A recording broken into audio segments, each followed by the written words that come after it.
With a whopping 6 prospects in the latest top 100 and 1 prospect that just missed the list, the New York Mets suddenly have one of the best farm systems in all of baseball.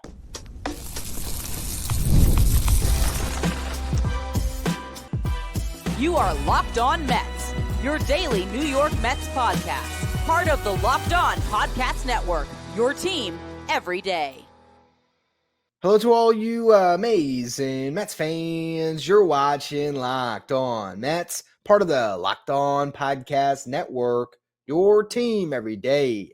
I'm your host, Ryan Finkelstein. I've covered the New York Mets on this show since the 2019 season. This is the only podcast that covers the Mets 7 days a week throughout the regular season. If you want to find any of my written work, you can do so over at justbaseball.com, where I work as the managing editor, where we have the best top 100 prospect list that you're going to find that's not behind a paywall. I think it's the best top 100 you're going to find altogether, but the most comprehensive list out there with follow-up articles on the top risers, the guys that just missed the top 100, podcasts, videos, so much content. And this week at Just Baseball, our top 100 list came out, and the Mets have 6 prospects in the top 100. We're going to talk about all of them on the show today. First, though, today's episode is brought to you by FanDuel. Right now, new customer can get $200 in bonus bets when your first $5 bet wins. It's over at FanDuel.com. So, again, I really do believe that at Just Baseball, we have the best top 100 list out there. You have Baseball America. You have MLB Prospectus. You have ESPN. You have MLB Pipeline. A good amount of those lists can typically be behind a paywall of some kind. Not entirely sure about ESPN, if ESPN Plus is usually, if those articles are behind that paywall. I know Baseball America certainly has a paywall. Not entirely sure about Prospectus. I think they do. Pipeline, now you can find the list, but how much information you're going to find at Just Baseball. I'm lucky enough to see how the sausage gets made because I work at Just Baseball. I'm the managing editor. So, I see the list getting put together. I know what Aram puts into his top 100, the amount of video that he goes into, the amount of data that he dives into, and the fact that there really is not any bias whatsoever. There's not forcing a prospect on the top 100. The Braves don't have a top 100 prospect on our latest update. There was not some sort of pull to try to just grab somebody to stick it on the list so that you can placate that fan base. It really is, from Aram's scouting mind, the top 100 prospects in baseball, the way it should be ranked from future value. So he looks at each prospect, looks at who is going to provide the most value based on his analysis over the 6 years of team control that a team will have once they debut that player. And that is how the top 100 comes together. So when you see a list of 100 prospects that are the best in baseball, and the Mets have 6 prospects on that list, as well as a guy that we'll talk about in the next segment who just missed the list. We have a just missed article that features 8 more prospects that were right there on the cutting room floor, were close to maybe sneaking on, and they were some of the last cuts. It shows you the state of this farm system right now. And what's really impressive, they have 3 top 100 arms, 3 top 100 bats. So really a well-rounded system right now. It's not just a pitching factor, although it's becoming that. We'll talk about some of the other arms that aren't even on this top 100 a little bit in the final segment today. But it really is a testament to where this farm system has gone, because this was not a top-tier farm 2 years ago. The Mets had a good first step at the 2023 deadline when they sold off assets and were able to get guys into the farm system. But honestly, those guys aren't the ones featured in the top 100. Luis Angel Acuna giving you an MLB impact right now is one of the pieces that's been felt from that deadline. But a lot of the prospects on the top 100 right now were just drafted by the Mets. So let's dive right into it. We'll start with the pitching side. 3 prospects that have made this top 100 list.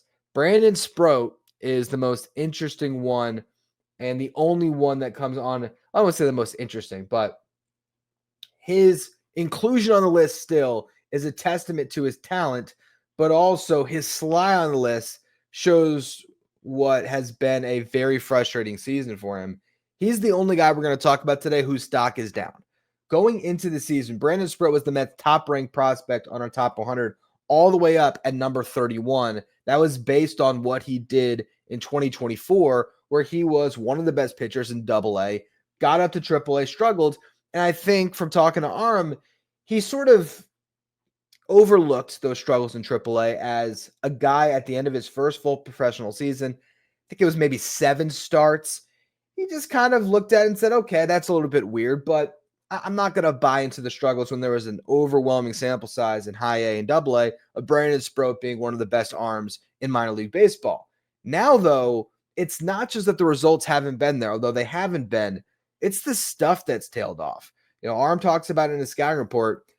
The spin rate on his pitches is down across the board. His fastball does not have the same ride that it did velo, and it's lost some velo. This is a guy that's touched over 100 miles per hour this year. The fastball is down a couple ticks, and instead of having that fastball that he was, the four seam that he was leaning into more last year because of the ride he was getting, the swing and miss he was getting, his command of the pitch.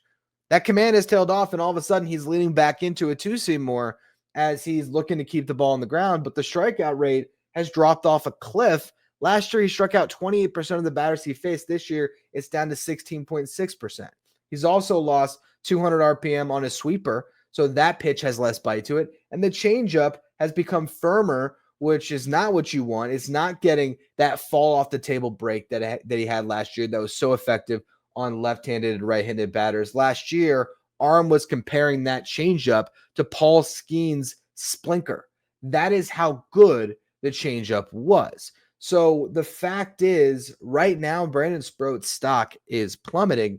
At the same time, he was still included on this top 100, which is a testament to the upside that's still present, because typically our number 100 spot is going to go to a guy that was part of that mix of the just missed. Typically the just missed on our top 100, guys who are on the verge of getting that recognition of being a top 100 prospect. The fact that Brandon Sproat stayed on the list at 100, it's acknowledging that this is still a top 100 talent that is about to fall off the list. And if these struggles continue, once we get to another update, which typically will probably happen somewhere around the trade deadline a couple months from now, you will see him fall off. If he can figure it out and that fastball gets some of that life back, and maybe that changeup starts to fall off the table again, and that sweeper has the bite to it that we saw last year, he can certainly see that stock climb back up. But right now, stock is down on Brandon Sproat. Everything else we're going to talk about today is positive, starting with number 70 on the top 100, Jonah Tong, who is not on the list, gets added on the list and flies all the way past Sproat by 30 slots into the 70 range. For Tong, he's made 10 starts this year in Double-A. After making 2 starts in Double-A last year, his strikeout rate has gone from 34% last year, which is a great strikeout rate. Striking out nearly 35% of the batters that you face, that's really impressive, more than a third. But this year, he's striking out over 40% of the batters he's faced, 42.3%. His ERA is at 2.02. He leads the Eastern League in strikeouts by nearly 20, and batters are hitting 137 against him. Again, the best mark in the Eastern League. He had a start this week where, again, he didn't give up a hit. He had the near perfect game in the 7-inning game. Another one where he doesn't give up any hits and just continues to mow down Double-A hitters. This is a guy that is very close to getting a call to Triple-A. I think it's just a matter of wanting to see him refine his command a little bit, because that's going to be tested when he gets to triple. But his fastball has more life than it did last year. Last year he was averaging more 93. This year he's averaging 95. And one thing that Arm spotlights in his scouting report is the changeup. The changeup is the biggest reason for his improved stock as a prospect, because the fastball is always there. Last year, it was fastball, curveball, what's going to be the third pitch? Now it's fastball, changeup. Can the curveball be the third pitch? His changeup is getting 20 inches of separation vertically compared to his fastball. 20 inches of separation. So, and it's also, you got to remember, if you haven't seen Jonah Tong pitch, it's like a baby Tim Lincecum. Okay, he's got that over-the-top delivery, kind of, protects his arm slot. Like his arm slot comes behind him, so it's really tough for batters to pick up the grip out of the hand. So it's very tough for them to distinguish the fastball from the changeup. And you have this fastball you got to be geared up for at 95, and then a changeup in the mid-80s that drops off a cliff. Those two pitches pair very well together right now. The curveball was going to be or had been his second best secondary. Now, again, the changeup is past it. But if he can locate that curveball more, certainly has the chance for that to be another really solid pitch for him. He's still working on his slider. Aram notes that there's still reliever risk based on his command because his overall strike rate is just over 60%. So there's a lot of pitching out of the zone too. At the same time, if he can refine that command, the stuff is there. Prior to the season, in my personal top 10 list of the top 10 prospects in the Mets system, I had Jonah Tong just ahead of Nolan McLean. Now I would flip those two, but my basis then for having Jonah Tong as, at the time, I think it was the number 7 prospect in the Mets system, was because if you have the fastball to me as the best pitch, and that's not the question mark, I trust this pitching lab and in the developmental system to refine the other offerings to give you more weapons. Now we're seeing that change it. There's another weapon. I think if it's not the slider, if it's not a curveball, maybe it's a sweeper, maybe it's a different type of breaking ball. Maybe they go with a gyro slider, gyro cutter, something else. I think they're going to find a breaking ball that's going to work for Jonah Tong. And then if he can get whatever that breaking ball is, so he has another option. Right now, fastball changeup, he's got what you need to get left-handed batters out.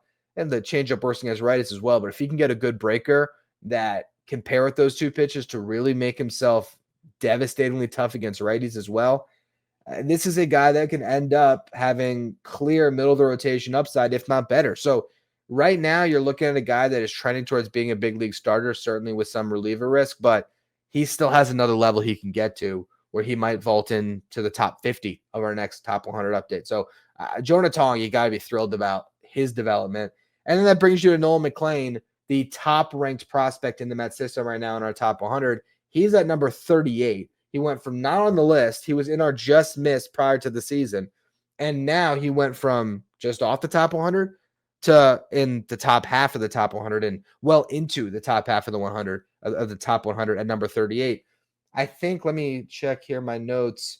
He is the 8th ranked pitcher in our top 100. Only 7 pitchers have been ranked better. So now you're looking at a top 10 prospect or top 10 pitching prospect in all of baseball. A fastball that touches 97, plenty of run and ride on that pitch, comes from a low release point, just spins the heck out of every single one of his pitches. So a high spin, high velo fastball, that's going to play. His sweeper is one of the best sweepers in minor league baseball. It's devastating. RPMs over 3,000. That is how many rotations per minute. So that spin rate is elite. And he's landing that pitch for a strike nearly 2/3 of the time. So he's got a great feel for it. That alone, stick him in the bullpen in August, fastball sweeper, and the Mets might have another guy that can be lights out for them this season. I'm dead serious about that if they want to go in that direction. At the same time, he could be a legitimate middle of the rotation starter for the Mets next year with that upside for more. He's got such great stuff. Not only does he have a good fastball, a great sweeper, he's got another above average offering in his gyro cutter, which gets really good downward break to it. That makes it a good ground ball pitch and something that he can throw to righties to maybe steal some outs early in counts. He has this sweeping curveball that doesn't throw off, but even that has RPMs over 3,000. It's 3,300. That's crazy. And a real difference in speed. You're looking at, the fastball that plays in the upper 90s. You're looking at the sweeper that's mid 80s, the gyro cutter that's high 80s, and then a curveball that can drop to the low 80s, if not high 70s. So you have that varying in speed. The changeup isn't great, but he doesn't need a changeup. If he develops one, great, but he doesn't need a 5th pitch. If he ends up just being fastball with 3 different breakers that all have different shapes, this guy has so much talent. He's a really exciting arm right now, and it's no surprise that he's now considered the top prospect in the Mets system. So with those 3 arms, the Mets have a couple of guys that really could factor into this rotation, but also they have plenty of capital. If they decide to make a move, they will have an arm that can entice any team at the deadline. I spent a lot of time on pitchers. I've got a little bit excited. We're going to regroup here. I want to talk about the hitters in the top 100. We're going to go through all of that in just a minute.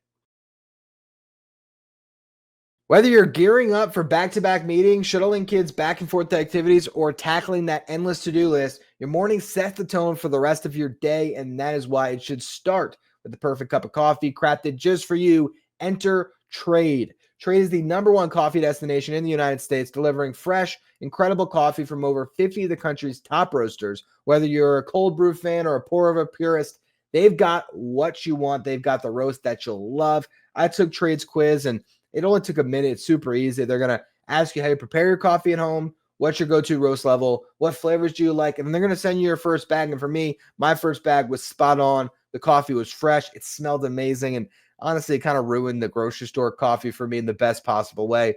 And if the first match isn't perfect, they're going to replace it for you for free until they get it just right. Right now, Trade is exclusively offering our listeners 50% off your 1-month trial at drinktrade.com/LockedOnMLB. That's trade, TRADE.com/LockedOnMLB for 50% off your 1-month trial. That's drinktrade.com/LockedOnMLB. All right, so we talked plenty about the pitching prospects in the top 100 right now. Let's get into the position player prospects. There's 3 of them. Jett Williams did not move. He was at number 43 preseason. He's still at number 43. I think that's a testament to him not really hurting his stock or boosting his stock, just keeping his stock as a top 100 prospect right where it was. He hasn't had a crazy breakout in AA, but he's also performing up to the level you'd expect. He's hitting 277. He's getting on base at a 381 clip, slugging at a 446 clip.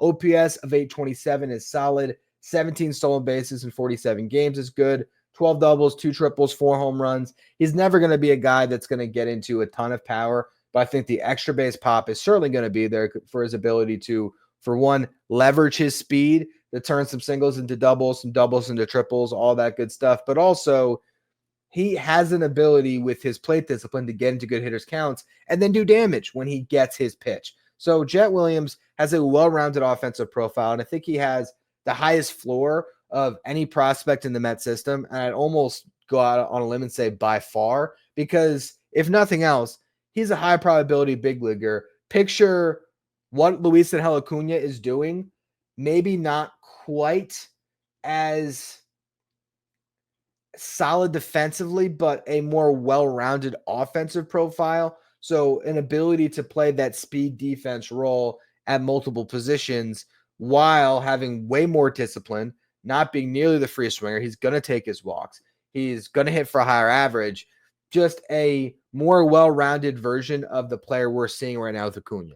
Acuna, he probably has an extra level defensively that Jett doesn't quite have, particularly in the infield. But Jett is still a really exciting prospect, a guy that the Mets certainly can keep, and he can be a big, big piece of this team for years to come. He's also a guy that I think would generate plenty of trade buzz if you decided that you needed to put that level of prospect on the table because you're swinging for the fences at the deadline.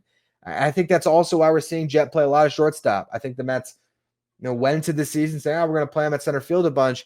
And now I think it's trying to keep his stock as high as possible because you don't know what you're going to need. That doesn't mean that they want to move Jett Williams. It just means that you want the industry to know that this is a shortstop prospect that still can stick at shortstop and can be a shortstop in the big leagues, and has proven that so far. So I think Jett has done all you could have asked for so far this season. But a guy that has flown up this list, the biggest riser we have at Just Baseball in our top 100, going from number 100, which again, I talked about it with Brandon Sproat. Typically, your number 100 prospect on our top 100 is going to be a guy like Benge preseason, someone who has yet to play his first professional season yet, but there's a lot of optimism. So you stick him on the top 100 and say, look, we had him as a top 100 guy. We didn't know how much he would pop, but we knew that he was going to pop in some way this year. Well, he's popped to the point that he's not just a top 100 prospect. He's suddenly a top 50 prospect and the top ranked position player prospect in this system at number 41. Right from the write-up by RM, quote, has the potential to be an everyday center fielder with average or better tools across the board. So far in high A, hitting 304, 425 on base, 500 slug. That's a 925 OPS. And it's not easy to hit in Brooklyn, particularly as a left-handed hitter. Remember last year, we saw Ryan Clifford get the bump to AA despite not having the best numbers in high A. because he was really struggling with that wind blowing in off of Coney Island, really mitigating his power. Carson Benge has been dealing with that and finding his way around it. 4 home runs, so not a ton there. I think the home runs will take up when he gets up to Double-A. But he's got 4 triples. He's got 11 doubles. He's walking nearly as much as he's striking out. He's playing a good center field, and he's hitting the ball really hard. So Carson Benge right now is flying up these rankings, and he looks like the center fielder of the future. I really think at this point, if you had to pick one prospect in this system that gets that moniker, that gets that title, it's Benge. Nick Morabito, we'll talk about him a little bit in the next segment, hasn't had the best year in Double-A, hasn't had the worst year, but I think he's falling a little bit closer to that floor that we were expecting of a 4th outfielder. Drew Gilbert's not having much success in Triple-A right now. Jett Williams isn't playing too much center field. So all roads really lead to Benge, who was the Mets' first-round pick last year at number 19, and that is looking like an absolute steal right now. Great first-round pick by the David Stearns era, with the David Stearns front office.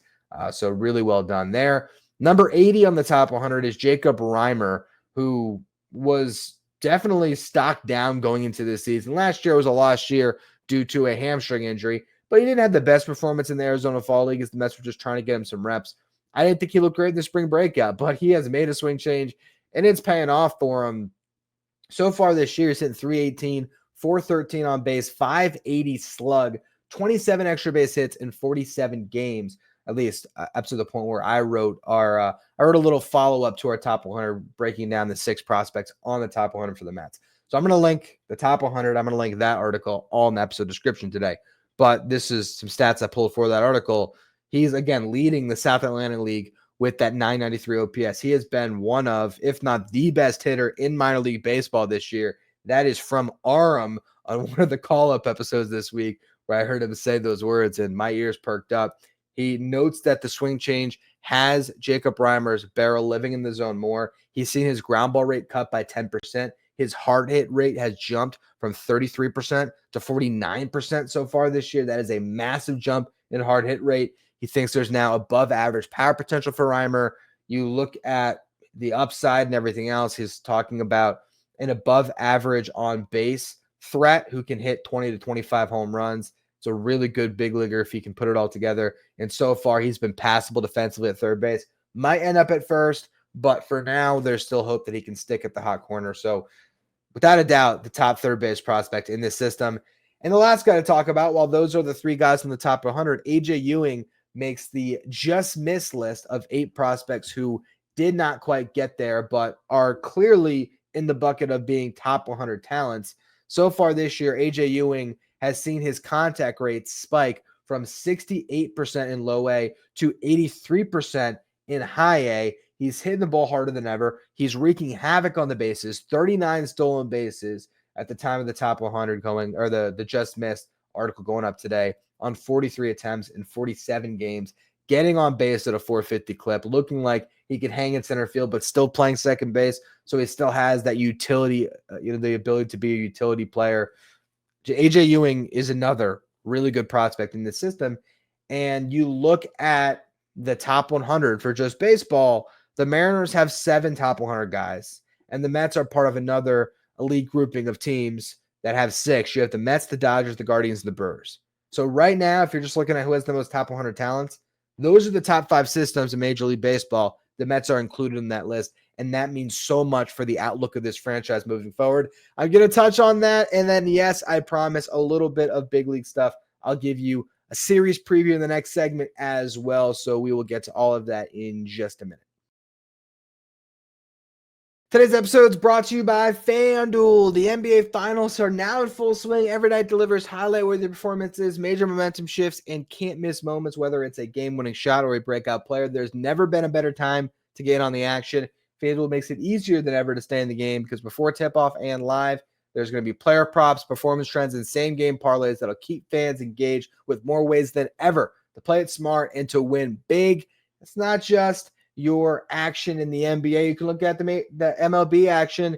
Maybe you think that the Mets are going to score a bunch of runs tonight. You could take the over on the run line for this game, as well as the Mets to win. combine it in the same game parlay, and you can win big. And if you're new to FanDuel, it's the perfect time to sign up because when you head to FanDuel.com, place your first $5 bet. If it wins, you're going to get $200 in bonus bets. Make every moment more with FanDuel, the official sports betting partner of the NBA.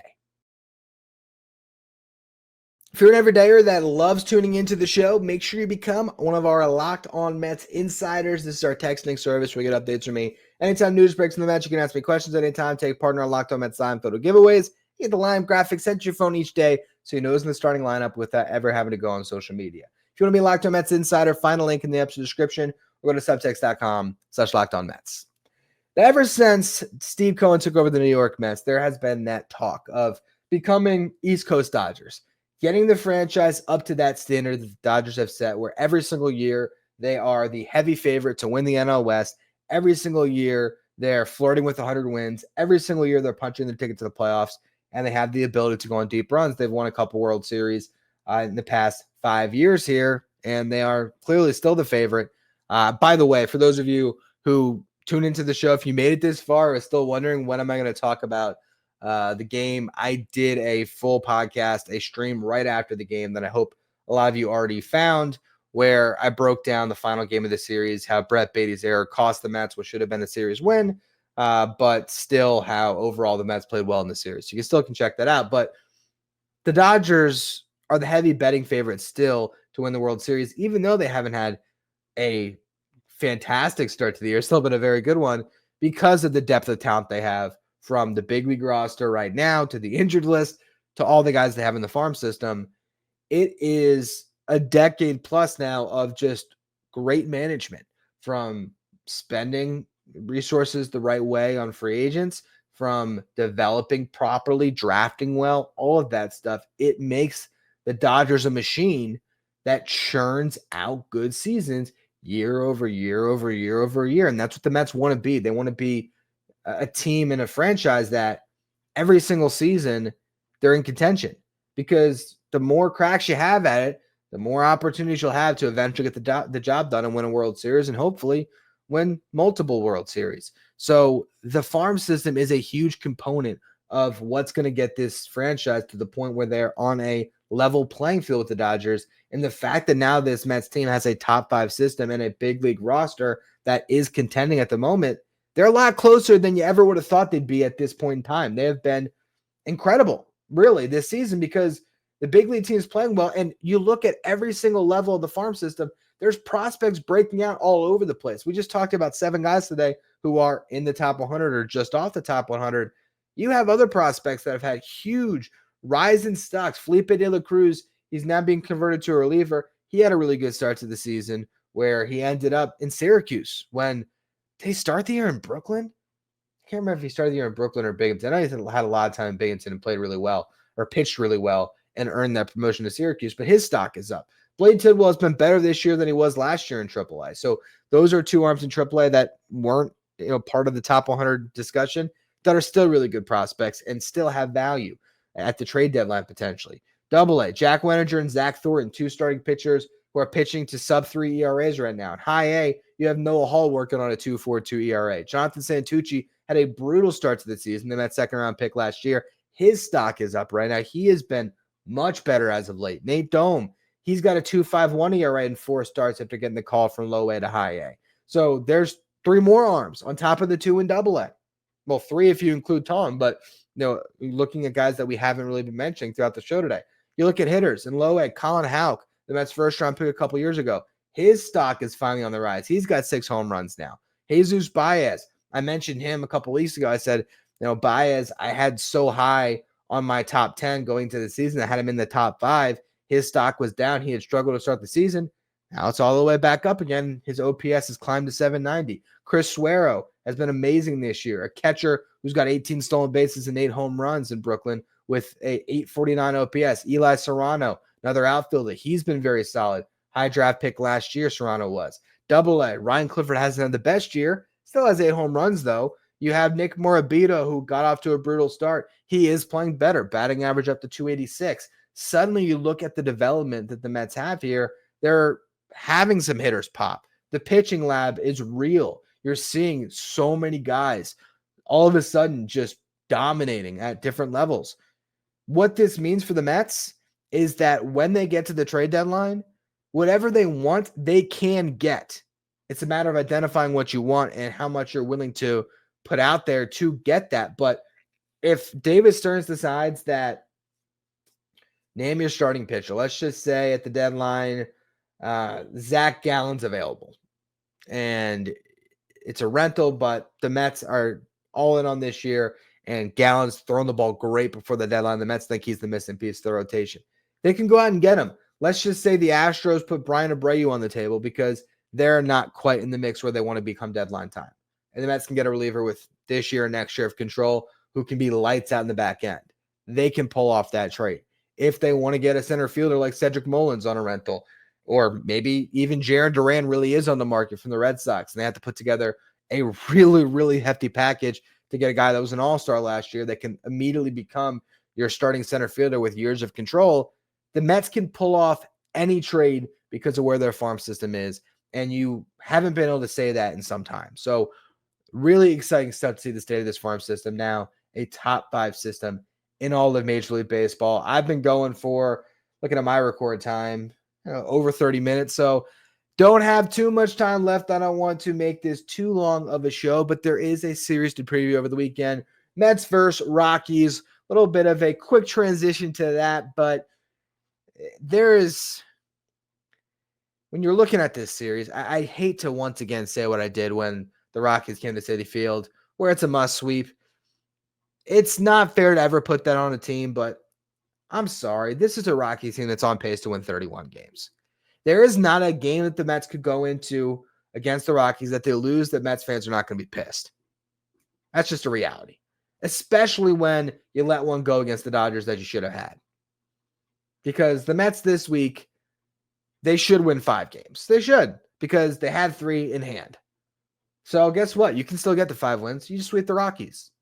And then no harm, no foul. Yeah, you split the series with the Dodgers, but going into the week, if you told me the Mets were going to sweep the Rockies and split their 4-game set against the Dodgers, I'd say that's a great week. So we'll see. We'll see if they pull it off. Perfect example of why they should still sweep this series. Look at game 1. Kodai Senga versus Antonio Senzatella. The Mets should not lose this game. We saw Senzatella pitch. It was brutal. That guy shouldn't even be in the big leagues right now. He's 1-10 this year. Luckily, his team swept the Marlins, so now they have 1 more games than he has personally lost, but still, going into that series, it was 9 wins for the Rockies, 10 losses for Senzatella. He has been brutal, and the Mets tagged him for 7 runs, if I'm not mistaken. They should do the same. They should beat him up real good later on tonight. Saturday, Clay Holmes versus Carson Palmquist. Palmquist did look pretty good against the Mets, so I wouldn't be surprised if he was able to keep the Mets off balance a little bit. He struck out 8 in that start. The Mets still got him for 4 runs, though. Then the final game of the series, Tyler McGill versus German Marquez. Maybe is it Herman Marquez or German Marquez? I think it's German Marquez. Regardless, Marquez, we've seen it in the past. He has been a very good pitcher at times, but this is his first full year off of TJ, and he's got a 6.98 ERA, so he has not been good. McGill coming off what was a very gritty start against the Dodgers. Excited to see what he does against the Rockies. Pitching at Coors is never easy, but the Mets, to me, have a clear edge in each of these games, particularly the first one. Senga over Senzatella is a ridiculous advantage to the Mets. They should get back on a good note there, and hopefully they carry that momentum throughout the rest of the weekend and put up some big numbers offensively.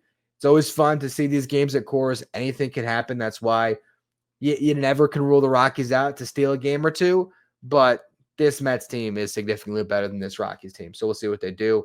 Last little thing to note, Francisco Lindor's toe injury. I talked about this on the live stream after the game, but I want to reiterate it for those who maybe did not want to relive the horrors of the Mets dropping that game in the 8th inning to the Dodgers. Lindor broke his pinky toe. They said he's going to be able to play through it. It's just a pain tolerance thing. He's day-to-day for now. I take advantage of the Rockies series and give him some rest, at least on Friday. I think the Mets should go with Brandon Nimmo back in the leadoff spot. Tired is putting in Starling Marte as a DH again against a right-handed pitcher. He is swinging a good bat right now. So maybe that's more, it's just not, I just can't call that wired. You know, I'm doing tired, wired, and inspired. For me, Marte or Jeff McNeil in the 2-hole, that's tired. It's fine. It'll work. Wired, throw Beatty in the 2-hole because he hit a triple off of Senzatella the last time these two teams met. Or if you want inspired, I'm sticking Ronnie Mauricio in the 2-hole. Sounds crazy. Hasn't done much yet, but man, put Ronnie swing at elevation in Coors Field. He has the ability to hit some moon shots, and Senzatella is going to give him some pitches to hit, especially if Nimmo gets on base and you got Juan Soto looming. So for me, I think it'd be a real fun lineup to stick Ronnie Mauricio in that 2-hole. They could play him as short if they wanted to. If they aren't feeling comfortable with his defense there, you can start Acuna again at shortstop, bat him a little bit lower down the lineup. Have Mauricio play at second or third base. Beatty play the other spot. Last time those two guys started together, it was Beatty at second, Mauricio at third. You could DH Nimmo if you want to. Slide Jeff McNeil to left field, give Nimmo a day. Or if you want to, you can have Jeff McNeil DH, or heck, you can DH Ronnie Mauricio if you want to as well. But I would play the kids in this series. I really would. I think they're going to get some pitching that they'll be able to handle.